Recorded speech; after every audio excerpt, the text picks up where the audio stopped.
Get your filthy hands off my counter! I just wanted to ask. Ask? You reek. You look like you crawled out of a dumpster. This is a 5-star hotel, not a shelter for people like you. Sir, I have every right. Your only right is to leave. He snatched up the phone. Kerr, you're trespassing in my hotel. Police! Black female refusing to leave. Trespassing on private property. Get someone here now! He hung up and pointed at the door. Wait on that curb like the trash you are! Brianna stood still, hands at her sides, eyes locked on his. What this man would learn in 30 minutes would end his entire career. 3 hours earlier, Brianna Foster stood in the bathroom of a Hampton Inn 2 miles from the Charleston waterfront. She stared at herself in the mirror. No makeup, hair pulled back in a simple twist. Jeans, white sneakers, a cotton blouse she bought at Target 3 years ago. This was deliberate. Brianna owned 12 boutique hotels across the Southeast. Her company, Foster Heritage Group, managed over 400 employees and brought in $62 million in annual revenue. She had closed the acquisition of the Harrington Grand 3 months ago through a corporate trust. The staff had never seen her face. The management team knew only that a new ownership group had taken over. No name, no photo, no introduction. That was the point. Brianna had built her empire on a simple principle. You learn the truth about a business by showing up as nobody. No announcement, no entourage, no designer bag signaling wealth. Just a black woman in jeans walking through the front door. She had done this 11 times before. Every hotel she purchased, she visited unannounced within the first 6 months. She walked the hallways, she checked the bathrooms, she sat in the lobby and watched how staff treated the guests who looked like they belonged, and the ones who didn't. 7 of those 11 visits had gone smoothly. The staff were professional. The service was consistent regardless of who walked in. 4 times, it wasn't. In Savannah, a front desk clerk told her the hotel was fully booked. It wasn't. In Birmingham, a security guard followed her through every hallway for 20 minutes. In Nashville, a valet refused to park her rental car because he assumed she was in the wrong parking lot. Each time, Brianna took notes. Each time, heads rolled quietly. New training programs, new hires, sometimes terminations. But she had never experienced what was about to happen in Charleston. The Harrington Grand sat on Meeting Street, 3 blocks from the harbor. 120 rooms, marble floors imported from Italy, a rooftop bar that Charleston Magazine had named the best in the city 2 years running. It was the crown jewel of her portfolio, at least on paper. The reality was different. Brianna had been reviewing the numbers for weeks. Guest satisfaction scores had dropped 14% in the past year. Staff turnover was double the industry average. 3 formal complaints about discriminatory treatment had been filed and quietly buried by the general manager, a man named Derek Caldwell. Caldwell had run the Harrington for 6 years. He answered to the previous ownership group, who gave him near-total autonomy. He set the dress code. He approved the guest list for private events. He decided who got upgraded and who got the room next to the elevator. By every account, he ran the hotel like it was his personal kingdom. Brianna had read his file. Excellent revenue performance, high marks from corporate. But buried beneath the spreadsheets were patterns that didn't sit right. The 3 discrimination complaints, a wrongful termination claim from a black housekeeper named Gloria Simmons, who said Caldwell fired her for reporting his racial comments about guests. The claim was settled quietly. Gloria signed an NDA. The file was closed. Brianna didn't close files. She opened them. She drove her rental, a plain gray sedan, into the hotel's guest parking lot at 9:15 on a Tuesday morning. The Charleston heat was already thick. Humidity pressed against the windshield like a warm hand. She could smell the salt marshes through the cracked window. She grabbed her purse. No briefcase, no laptop bag, nothing that announced who she was. She pushed through the old revolving door. The lobby opened up before her. High ceilings, crystal chandeliers, black and white checkered marble stretching to the concierge desk. A massive flower arrangement sat on the center table. Lilies wilting at the edges, water cloudy in the glass vase. She noticed. She always noticed. A young black bellhop stood near the elevator, hands clasped behind his back. His name tag read, Terrence. He gave her a small nod and a quiet smile. At the front desk, a clerk scrolled through her phone, not looking up. And behind the desk, adjusting his cufflinks in the reflection of a brass plaque, stood Derek Caldwell. He hadn't seen her yet. In about 4 minutes, he would make the worst decision of his life. Brianna walked toward the front desk. Her sneakers made no sound on the marble. She stood at the counter for a full 30 seconds before the clerk even looked up. "Can I help you?" The woman's voice was flat. No smile, no eye contact. She didn't put down her phone. "I'd like to know about your room rates," Brianna said, "and maybe take a look around the property." The clerk's eyes traveled from Brianna's sneakers to her jeans to her plain cotton blouse. The assessment took 3 seconds. The judgment took less. "We're fully booked." "For today?" "For the foreseeable future." Brianna nodded slowly. She looked past the clerk to the key rack behind the desk. At least 40 hooks had keys hanging from them. Fully booked. Interesting. "Your online listing shows 17 rooms available tonight," Brianna said. The clerk's jaw tightened. Before she could respond, a voice cut in from the back office. "Is there a problem here?" Derek Caldwell stepped out. Tall, mid-40s, pressed navy suit, gold name tag reading General Manager. His cologne hit the air before he did. Heavy, sweet, suffocating. He looked at the clerk first, then at Brianna. His expression changed the instant his eyes landed on her. It wasn't subtle. His nostrils flared, his chin lifted. He stepped in front of the counter like he was guarding a vault. "Ma'am." He used the word like a blade. "What exactly are you doing in my hotel?" "Asking about room availability." "Room availability." He said it slowly, like she'd spoken another language. "And why would someone like you need a room at the Harrington Grand?" Someone like you. Brianna let it land. She'd heard it before. Savannah, Birmingham, Nashville. The words changed. The meaning never did. "I'm interested in the property. I'd like to see the facilities." Derek planted both hands on the counter and leaned forward. "Let me educate you, since you seem confused. This is not a Motel 6. This is not a Days Inn. This is not whatever roadside dump you're used to sleeping in. The Harrington Grand is a luxury establishment. Our guests arrive in town cars. They wear watches that cost more than your entire year. They don't walk in off the street in filthy sneakers asking to look around like they're at a damn yard sale." He paused, looked at her shoes. "Those are disgusting, by the way. You're tracking dirt on a floor that costs more per square foot than your rent." A couple sitting near the fireplace lowered their newspapers. A businessman at the elevator bank stopped scrolling. The bellhop, Terrence, stood frozen near the luggage cart, eyes moving between Brianna and his boss. "I'm not here to cause any trouble," Brianna said evenly. "Trouble?" Derek laughed. A hard, ugly sound. "Honey, you are the trouble. You walked in here smelling like a city bus. You're standing in a lobby full of paying guests who don't want to look at this." He waved his hand up and down at her body. "Whatever this is." He turned to the couple near the fireplace. "I sincerely apologize for the disturbance, folks.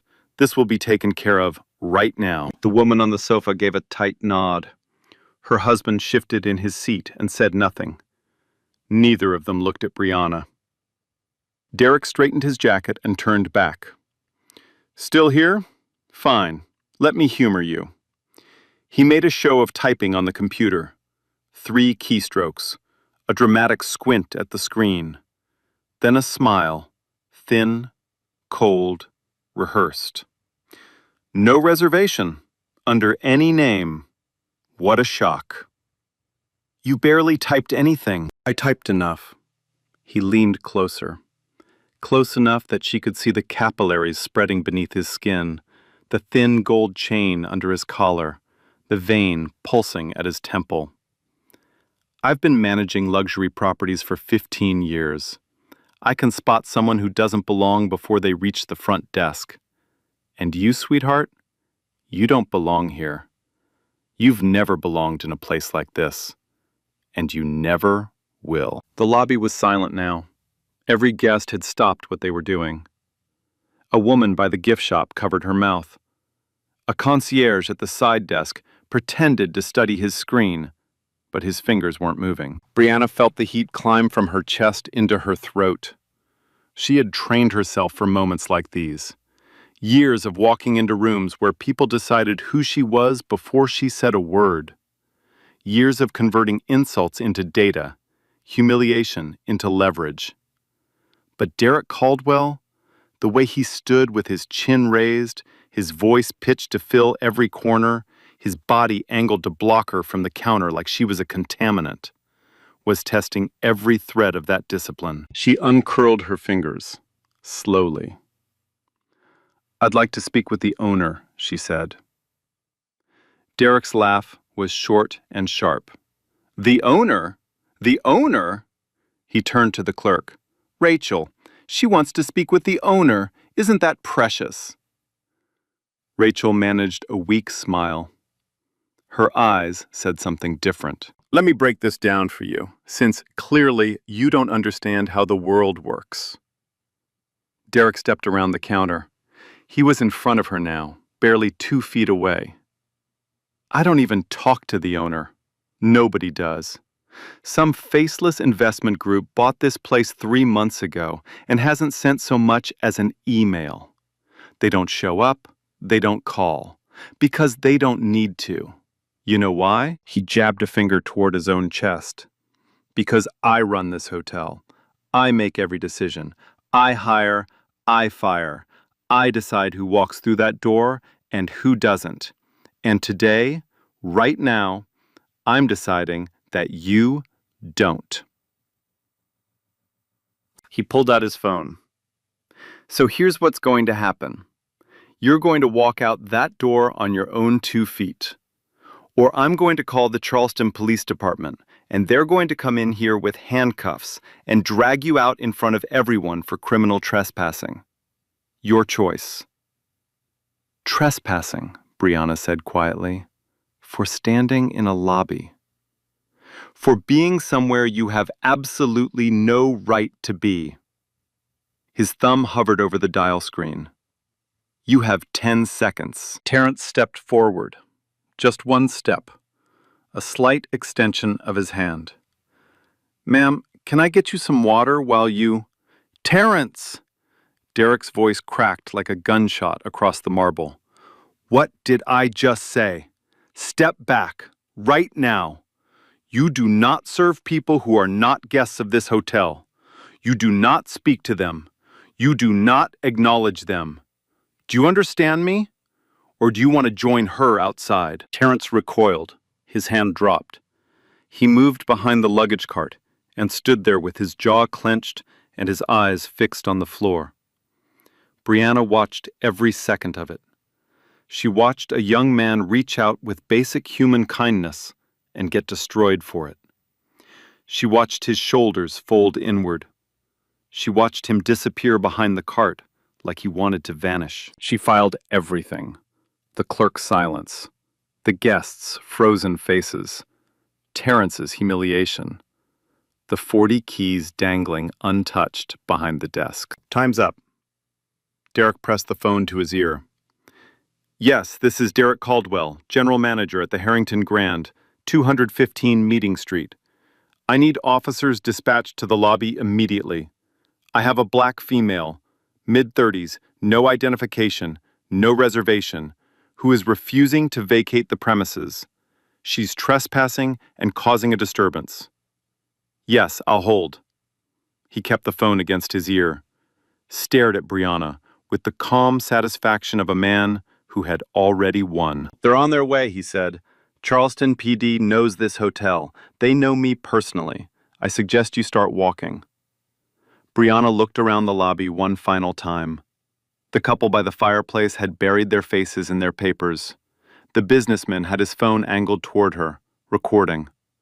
Rachel gripped the counter edge, knuckles bone white. The woman by the gift shop had turned away. The concierge still hadn't moved his fingers, and Terrence stood behind his luggage cart, unable to lift his head. Nobody spoke. Nobody moved. Nobody helped. Brianna turned and walked toward the revolving door. Her sneakers made no sound. She pushed through and stepped into the Charleston morning. Humidity pressed against her skin like a damp hand. Salt air and magnolia drifted up from the harbor 2 blocks south. Behind her, muffled through the glass, she heard Derek's voice addressing the lobby. Ladies and gentlemen, I apologize for that. The Harrington maintains the highest standards. That's my commitment to each and every one of you. A smattering of polite applause. Brianna stood on the sidewalk and pulled out her phone. She dialed one number. Raymond, I'm at the Harrington. Bring the deed, the acquisition documents, every employment file in this building, every complaint that was buried, all of it. A police cruiser turned the corner at the end of the block, lights flashing silently. And Raymond, bring a witness. The cruiser pulled into the hotel's circular driveway and stopped at an angle, blocking the entrance. 2 officers stepped out. The older one, gray at the temples, thick through the shoulders, moved with the unhurried confidence of a man who'd done this 1,000 times. His name tag read Sergeant Briggs. The younger one, early 30s, had a tight jaw and careful eyes. Officer Hamley. Derek was already outside before they reached the steps. Officers, thank you for the quick response. He extended his hand. Briggs shook it like they were golfing buddies. Derek Caldwell, General Manager. We spoke on the phone. What's the situation? Briggs asked. Derek turned and Brianna, standing on the sidewalk with her phone still in her hand. That woman. She walked into my hotel without a reservation, without identification, and refused to leave when I asked her multiple times. She was harassing our guests and creating a hostile environment in the lobby. Brianna put her phone in her pocket. She watched. She waited. Briggs approached. Ma'am, I'm Sergeant Briggs, Charleston PD. Can you tell me what happened? I walked into the hotel and asked about room availability, Brianna said. The manager told me to leave. I asked why. He called you. That is not what happened, Derek shouted from behind. She was loitering. She was combative. She refused a lawful order from hotel management to vacate the premises. Briggs held up a hand toward Derek without turning. Sir, I'll get to you. He looked at Brianna. Ma'am, do you have identification? She handed him her driver's license. He walked to the cruiser, ran it through the system. 2 minutes. He came back. She's clean. No warrants, no priors, not even a parking ticket. I don't care about her record. Derek stepped forward, voice rising. She is not a registered guest. She refused to leave a private establishment. That is criminal trespassing under South Carolina Code 1611-600, and I want her removed from my property. Now. He memorized the statute number. He'd done this before. Officer Hanley shifted his weight. He looked at Brianna, then at Derek, then at the ground. His hand rested near his belt, but his fingers were still. Something behind his eyes said this didn't sit right. But he didn't speak. Briggs turned back to Brianna. Ma'am, the property manager does have the authority to ask individuals to leave. Regardless of the circumstances, I'm going to have to... I understand, Brianna said. Then I'll ask you to move along. If you want to file a complaint, you can do so at the station or online. A complaint. She repeated the word quietly. I'll remember that. Derek couldn't help himself. He stepped between the officers, chest out, hands on his hips. The posture of a man standing on land he believed was his. You know what the real problem is, officers? His voice was pitched for the audience. The guests pressed against the lobby windows, watching. People like her think they can walk into any place they want and demand to be treated like everyone else. They can't. Not here. The Harrington has a reputation. We have a clientele. We have standards. And if protecting those standards makes me the villain, then fine. I'll wear that badge proudly. He turned to Brianna. His eyes were steady and cold. Let me make something crystal clear. If I see your face anywhere near this hotel, the lobby, the parking lot, even the sidewalk out front, I will have you arrested. Not asked to leave, not escorted out. Arrested. Handcuffed, processed. Do you understand me? Brianna said nothing. I asked you a question, Derek said. I heard you, Brianna replied. Derek snorted. He turned back to the officers, lowering his voice to a conspiratorial murmur, the kind of tone men use when they think they're among friends. And you want to hear the best part? She asked to speak with the owner. The owner. He shook his head, grinning. Like someone who shows up in Walmart sneakers knows the first thing about running a $60 million property. The delusion is, it's actually impressive. Briggs said nothing. Hanley stared at the pavement. Ma'am, Briggs said flatly, you need to leave the premises now. Brianna nodded once. She looked at Briggs, who wouldn't hold her gaze. Then at Hanley, who wouldn't lift his.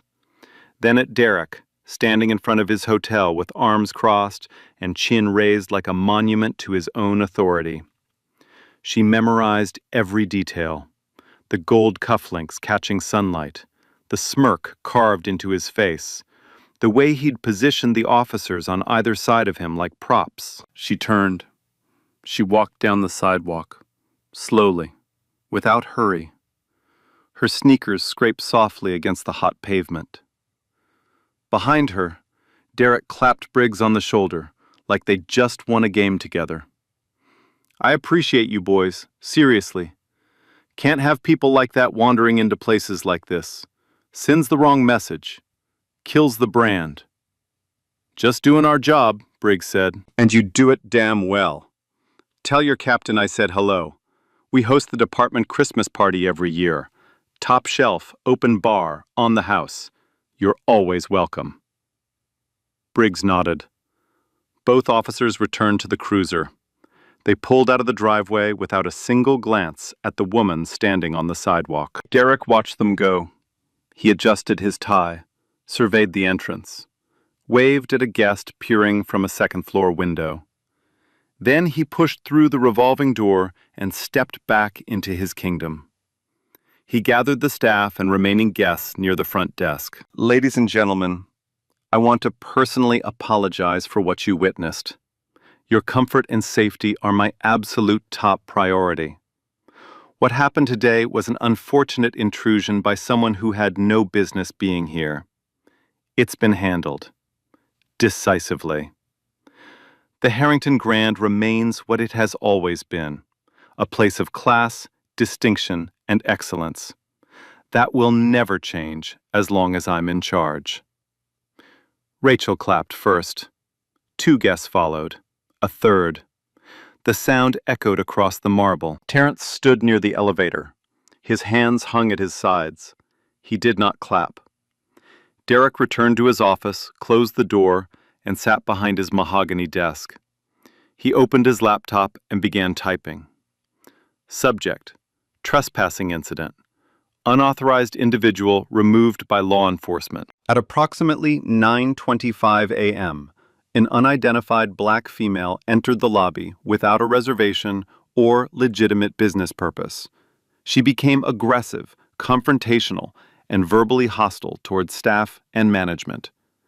After being warned multiple times, the individual refused to comply. Law enforcement was contacted. 2 officers from the Charleston Police Department responded and escorted the individual off the property. No physical altercation occurred. No guests were harmed. Incident resolved. Case closed. He read it twice. Changed aggressive to highly aggressive. Added a line.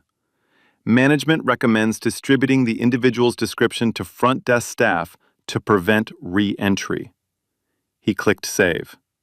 Then he poured coffee from the machine behind his desk, leaned back in his leather chair, and looked out at the Charleston skyline through the tall window. The sun caught the harbor. The palmettos swayed. Everything was exactly where it should be. He had no idea that the woman he'd just humiliated was sitting in a rental car 1 block south, watching his window, waiting. He had no idea that a man in a dark gray suit was walking through the parking lot at that very moment, carrying a leather portfolio thick with documents that would dismantle his entire world. And he had absolutely no idea that the hotel he called mine, every room, every chandelier, every square inch of imported Italian marble he loved to brag about, belonged to the woman he'd just called trash. The revolving door turned. Derek looked up from his coffee. Through his office window, he saw a man crossing the lobby. Tall, black, mid-50s, wearing a dark gray suit that fit like it was sewn onto his body. He carried a leather portfolio under one arm and walked with the kind of stride that didn't ask for permission. Derek set down his mug and stepped out of his office. "Can I help you, sir?" The man stopped at the front desk. He placed the portfolio on the counter and opened it with one hand. "My name is Raymond Ellis. I'm the Chief Financial Officer of Foster Heritage Group. I'm here on behalf of the owner of this property." Derek blinked. "The owner?" "That's correct." "Well, we deal with the management company. All communications go through corporate channels.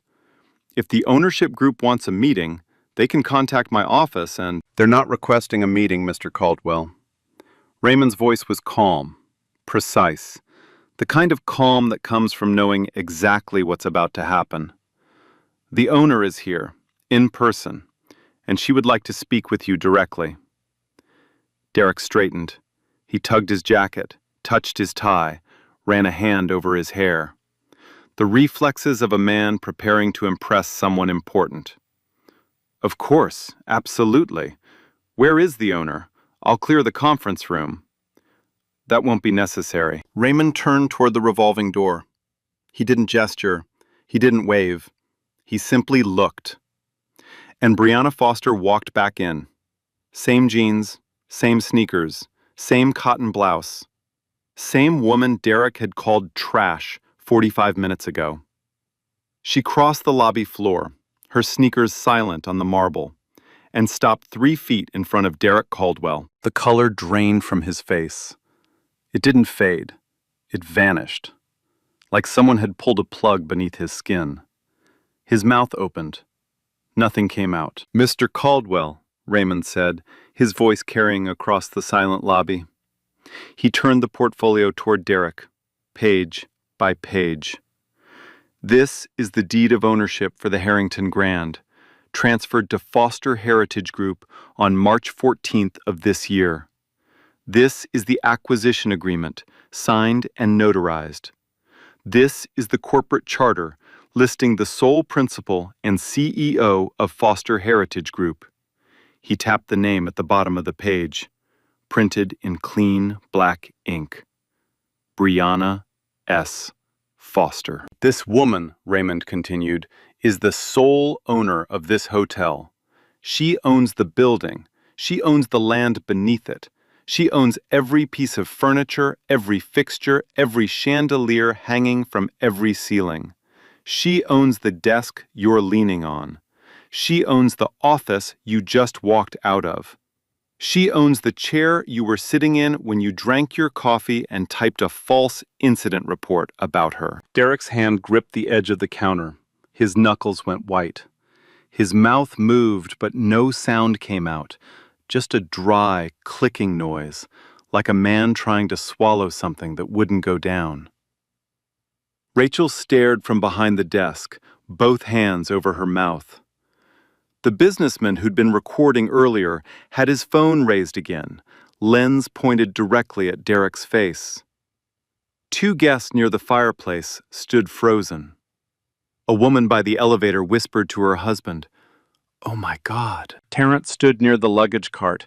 His eyes were wide, his lips pressed together. He didn't smile, not yet, but something in his posture had changed. He was standing straighter.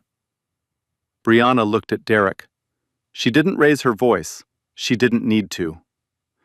"My name is Brianna Foster. I purchased this hotel 3 months ago. I came here today to see how it operates. I wanted to see how your staff treats people. I wanted to see how you treat people." She paused. Let the silence press against him. "I watched you block me from the front desk. I heard you tell me I smelled like a bus.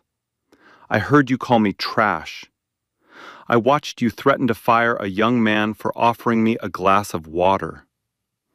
I stood on the sidewalk while you called the police and told them a black female was trespassing in her own hotel." Derek's breathing was shallow now, rapid. His eyes darted to the officers. Briggs and Hanley had come back inside, called by Raymond. They stood near the entrance, reading the documents Raymond had handed them. Briggs's face was unreadable. Hanley's was not. Hanley looked like a man who wanted to disappear. "And then," Brianna continued, "you went back to your office and wrote an incident report describing me as highly aggressive and confrontational. You recommended distributing my description to staff to prevent re-entry. Into my own building." She took one step closer. "You asked me earlier if I understood you. Let me ask you the same question, Mr. Caldwell. Do you understand what's happening right now?"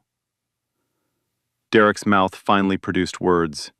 They came out thin and broken. I didn't know. There was no way I could have." "You're right," Brianna said. "You didn't know. You had no idea who I was. And that's exactly the point. Because the way you treated me had nothing to do with who I am. It had everything to do with what I look like." The lobby was silent. No one moved. No one breathed. Derek stood in the middle of it all, his gold name tag still gleaming, his tie still straight, his cufflink still catching the light. And for the first time in 6 years, he had nothing to say. Brianna didn't wait for Derek to recover. She turned to Raymond. "Pull up his employment contract." Raymond reached into the portfolio and produced a stapled document. He held it open and read aloud, his voice carrying across the lobby like a courtroom recitation. Section 12, Paragraph B, Morality Clause. Any conduct by the employee that brings disrepute, public embarrassment, or legal liability to the ownership group, its properties, or its brand shall constitute grounds for immediate termination without severance. He closed the document and set it on the counter. Derek's eyes locked on the paper. His mouth opened, closed, opened again. You can't do this. I have rights. I've been here 6 years. I built this hotel's reputation from the ground up. The revenue, the ratings, the Christmas gala, that was all me. You can't just walk in and... "I can," Brianna said. "I own the building. I own your position. And as of right now, I'm exercising the morality clause in your contract." She paused. "You're fired, Mr. Caldwell. Effective immediately." The words landed on the marble floor and stayed there. Nobody picked them up. Nobody argued. The lobby held its breath. Derek's face cycled through 3 stages in rapid succession. Shock, white, bloodless, mouth hanging open. Then anger, the red climbing from his collar to his ears, his fists tightening at his sides. Then something else. Something that looked almost like fear. This is wrongful termination. I'll sue. I'll call my lawyer. I'll take this to the labor board, to the media, to... Your contract is at-will employment with a morality clause, Raymond said, without raising his voice. You were recorded by multiple witnesses, including at least one guest whose video is likely already on the internet, calling the property owner trash, threatening her with arrest, filing a false incident report, and instructing police to remove her from her own building. You have no case, Mr. Caldwell. What you have is a box to pack. Derek turned to Rachel. Rachel, tell them. Tell them I was following protocol. Tell them she didn't identify herself. Tell them... Rachel looked at the floor. Her hands were clasped in front of her. She shook her head once, barely perceptible, and said nothing. Derek turned to the guests. The couple by the fireplace wouldn't meet his eyes. The businessman lowered his phone, but kept it recording. The woman near the elevator pulled her husband toward the hallway. Nobody spoke for him. Nobody moved. Your key card, Brianna said. Derek stared at her. Your key card, Mr. Caldwell, and your name tag. His hand went to the gold tag on his lapel. His fingers fumbled with the pin, once, twice, like his body was refusing to cooperate with what his mind already knew. He pulled it off. The fabric beneath it had a small hole where the pin had sat for 6 years. He set the name tag on the counter. It made a small, sharp sound against the marble, a tiny click that echoed in the silence like a period at the end of a sentence. Then the key card. He pulled it from his jacket pocket and placed it beside the tag. His hand trembled. Brianna looked at Sergeant Briggs, who was standing near the entrance with the ownership documents still in his hands. Sergeant, would you escort Mr. Caldwell off the property? He is no longer an employee of this hotel, and he has no authorization to be on the premises. The irony was not lost on anyone in the room. Briggs hesitated for a fraction of a second. Then he nodded. Mr. Caldwell, this way, please. Derek looked at Briggs. The same man who had shaken his hand 30 minutes ago. The same man who had removed Brianna at his request. The same man who was now removing him at hers. Hanley held the door open. Derek walked. His shoes, polished, expensive, Italian, clicked against the same marble floor he had bragged about. He passed the front desk where he had blocked Brianna. He passed the luggage cart where Terrence still stood. He passed the spot where he had stood and declared that the Harrington Grand was a place of class, distinction, and excellence. Terrence didn't look away this time. He watched Derek walk every single step to the door. And when Derek pushed through the revolving door and stepped into the Charleston heat, the same heat Brianna had stood in while he sipped coffee and wrote lies about her, Terrence allowed himself one thing, a small, quiet nod. Not of satisfaction, not of revenge, just acknowledgement that for the first time in a long time, the right person had walked out that door. The video hit the internet before Derek's car left the parking lot. The businessman, his name was Craig Whitmore, a tech consultant from Atlanta who happened to be staying at the Harrington on business, had recorded 11 minutes of footage. From the moment Derek told Brianna she smelled like a bus station, to the moment Sergeant Briggs escorted him through the revolving door. Craig uploaded it to Twitter at 10:47 a.m. with one line of caption. Hotel manager calls police on black woman for trespassing. She's the owner. Watch what happens. By noon, the video had 400,000 views. By 3 p.m., 2 million. By midnight, It crossed 8 million and was trending under 3 different hashtags: hashtag Justice at the Harrington, hashtag She Owns the Place, and hashtag Fire Derek Caldwell. The comment sections exploded. Thousands of people sharing their own stories of being profiled, dismissed, humiliated in hotels, restaurants, airports, department stores. Brianna's calm, the way she stood with her hands folded, the way she never raised her voice, the way she looked Derek dead in the eyes and said, "That's exactly the point," became the centerpiece of every reaction video and news segment. CNN picked it up first, then MSN, BC, then Fox, then local Charleston affiliates, who sent crews to the hotel within hours. Reporters stood in front of the revolving door and recited the facts like a verdict being read. A hotel general manager called police on a black woman and accused her of trespassing. That woman turned out to be the owner of the hotel. The manager has been terminated. Brianna gave one interview. One. She sat in the lobby of her own hotel, the same lobby where Derek had told her she didn't belong, and spoke to a reporter from the Charleston Post and Courier. "I didn't come here to make a scene," she said. "I came to see how my hotel treats people, and I got my answer." The reporter asked if she felt vindicated. "I feel tired," Brianna said. "This isn't the first time this has happened to me. It's just the first time someone recorded it." That quote ran on the front page the next morning. But the video was only the beginning. Raymond Ellis filed a formal civil rights complaint with the South Carolina Human Rights Commission within 48 hours. The complaint named Derek Caldwell personally and cited violations of Title II of the Civil Rights Act, denial of service, and discriminatory treatment in a place of public accommodation. The commission opened an investigation. Subpoenas were issued, and what they found, buried in the Harringtons' files, was worse than anyone expected. 3 formal complaints from black guests had been filed over the previous 2 years. A couple from Philadelphia who said they were denied a room upgrade given to a white couple who checked in after them. A family from D.C. whose children were asked to leave the pool area because another guest said they were too loud, the only children asked to leave. A retired professor from Savannah who was stopped in the hallway by security and asked to prove he was a guest.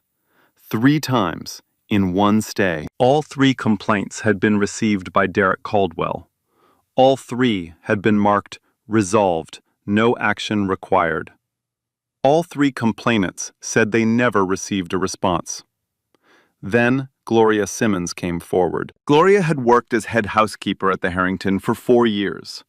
She was good at her job, meticulous, punctual, liked by the guests who noticed clean rooms and fresh towels. But in her 3rd year, she overheard Derek making comments to a front desk clerk about a black family checking in. Comments about certain guests lowering the tone. Comments about keeping the lobby presentable. Gloria reported it to HR. 2 weeks later, Derek called her into his office and fired her for persistent attitude problems and insubordination. There was no documentation of any prior warnings, no write-ups, no performance reviews citing attitude issues. Gloria filed a wrongful termination claim. The previous ownership group settled it quietly for $12,000 and a non-disclosure agreement. Gloria signed because she needed the money. She had 2 kids and no savings. When the video went viral, Gloria called a lawyer. The NDA, her attorney argued, was signed under duress and could not prevent her from participating in a civil rights investigation. A judge agreed. Gloria gave a sworn deposition detailing everything she'd witnessed during her time at the Harrington: the comments, the selective enforcement, the complaints that vanished. Her testimony was devastating. The EEOC opened a parallel federal investigation into discriminatory employment practices under Derek's management. They subpoenaed hiring records and found a pattern. In 6 years, Derek had hired 43 front desk and management staff. 41 were white. The 2 who weren't lasted less than 6 months each. Derek tried to fight back, He hired a PR consultant who drafted a statement posted to his personal LinkedIn. I deeply regret the misunderstanding that occurred at the Harrington Grand. My actions were based on standard security protocols, not on race. I have always treated every guest with dignity and respect, and I am confident that a full review will support that record. The internet tore it apart in hours. Former employees replied with their own stories. A valet named Marcus, Brianna made a mental note to learn his real name, as it turned out this was a pseudonym he used to protect his identity, described being told by Derek to prioritize the nicer cars and to use judgment about who gets the valet and who parks themselves. A former bartender recalled Derek instructing staff to seat black guests at tables near the kitchen rather than by the windows. Every story confirmed the same pattern. Derek Caldwell hadn't made one mistake. He had built a system. Meanwhile, Brianna moved quietly and decisively. She promoted Terrence from bellhop to front desk supervisor. His first week, he greeted every guest the same way, with a smile, eye contact, and a genuine, "Welcome to the Harrington. How can I help you today?" He didn't check what they were wearing first. She called Gloria Simmons personally. The conversation lasted 40 minutes. At the end of it, Gloria was rehired as Director of Housekeeping Operations, a newly created position, with full back pay for the 18 months she'd been out of work, a 30% raise over her previous salary, and health insurance that covered her children. Gloria cried on the phone, not from relief, from being believed. Brianna announced a mandatory diversity and inclusion training program across all 12 of her hotels. Every employee, from housekeeping to general management, would complete it within 90 days. She partnered with the Charleston chapter of the NAACP to design the curriculum. They invited her to deliver the keynote at their annual gala. She accepted with 2 words: I'd be honored. The Charleston Police Department, under mounting public pressure, launched an internal affairs review of Sergeant Briggs and Officer Hanley's conduct during the incident. The review focused on whether they had followed proper procedures or had deferred excessively to Derek's authority without independently assessing the situation. Briggs was placed on administrative leave pending the outcome. Hanley cooperated fully with the investigation and was reassigned. 6 months later, the sign above the revolving door had changed. The Harrington Grand was gone. In its place, mounted in brushed bronze against Charleston brick, the Foster Grand Hotel. The lobby looked different too. Not the marble, that stayed. Not the chandeliers, those stayed. But the flowers on the center table were fresh. The water in the vase was clear. The front desk was staffed by 2 people, both standing, both smiling, neither on a phone. Terrence stood behind the concierge station, front desk supervisor. He wore a navy blazer with a gold name tag, just like Derek's had been. Except Terrence earned his. His first day, he placed a small card at every check-in station. It read, "Welcome to the Foster Grand. Everyone belongs here." Brianna didn't see it until her second visit. She picked it up, read it, set it down, and said nothing.